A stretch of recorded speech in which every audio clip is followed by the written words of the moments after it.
Au Yémen, une guerre effroyable fait rage depuis septembre 2014. Intérêts économiques et politiques, jeux multiples d'alliances, combats et bombardements qui se déroulent à huis clos. Les Occidentaux sont souvent accusés de détourner le regard de cette guerre, qualifiée de conflit oublié, voire occulté. Au-delà des milliers de morts et des menaces d'épidémie et de famine pour la population, le Yémen constitue aussi un maillon important dans un conflit régional plus vaste. Cette guerre prend ses racines en 2011. Les pays de la région sont alors aux prises avec ce que l'on appellera plus tard les printemps arabes.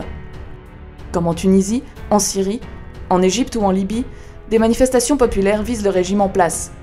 Le président Ali Abdallah Saleh, au pouvoir depuis plus de 30 ans, est contraint de céder sa place. Son adjoint, Abd Rabbo Mansour Hadi, est chargé de conduire la transition vers un régime plus démocratique. Mais le processus se révélera complètement chaotique. Les mécontentements sont nombreux.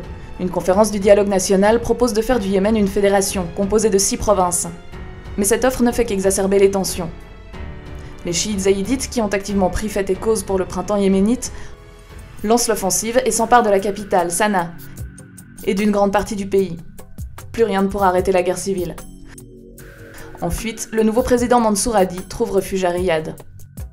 Le fief des chiites zaïdites se trouve à la frontière saoudienne, dans les plateaux montagneux du nord-ouest du pays.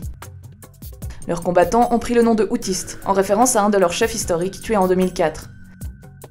Les chiites ont dominé pendant des siècles la vie politique et culturelle du Yémen du Nord, mais ils se sentent désormais marginalisés.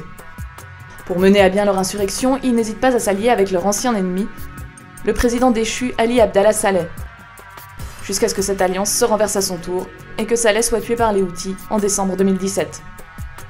En mars 2015, l'Arabie Saoudite décide d'intervenir militairement pour arrêter les Houthistes. Officiellement, il s'agit de rétablir dans ses fonctions le président Mansour Hadi. Mais ce grand pays sunnite dit surtout craindre de voir l'Iran chiite menacer ses frontières grâce à son alliance avec les Houthistes. Derrière l'Arabie Saoudite sont alignés la plupart des pays arabes sunnites, mais aussi les pays occidentaux, qui fournissent des armes et du renseignement militaire à Riyad. Pour le jeune prince héritier de l'Arabie Saoudite, Mohammed Ben Salman, il s'agit de s'ériger en homme fort du royaume et de resserrer les rangs autour de sa personne.